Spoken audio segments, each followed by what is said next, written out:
মার্কায় যেটা ঘুমের সময় বুকের উপরে থাকে তার নাম হাত পাখা। ওদের মার্কার মধ্যে ভেজাল, মার্কার মধ্যে ধোঁকাবাজি।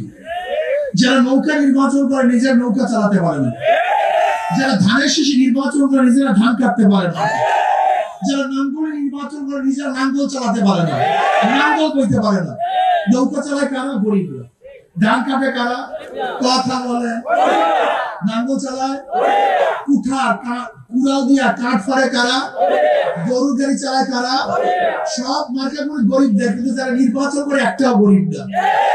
মার্কেট সব গরিবদের, কিন্তু যারা নির্বাচন করে একজন গরিব না। ওর মার্কার মধ্যে ধোঁকাবাজি। নিজেরা মার্কা নির্বাচন করে নিজেরা মার্কা চালাতে পারে না, কিন্তু হাত পাখা এমন একটা মার্কা যে নির্বাচন করে সেও চালাতে পারে, যারা করে তারাও চালাতে পারে নাকি ভাই? হাত পাখা চালাতে পারে পুরুষরা, হাত পাখা চালাতে পারে মহিলারা। হাত পাখা প্রয়োজন ছোটদের, হাত পাখা প্রয়োজন বড়দের।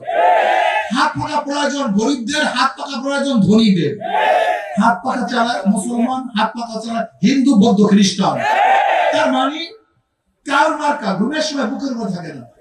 নৌকা নিয়ে কেউ ঘুমায় না, ধানের শীষ নিয়ে কেউ ঘুমায় না, নাঙ্গল নিয়ে কেউ ঘুমায় না। একটা মার্কায় যেটা ঘুমের সময় বুকের উপর থাকে তার নাম হাত পাখা।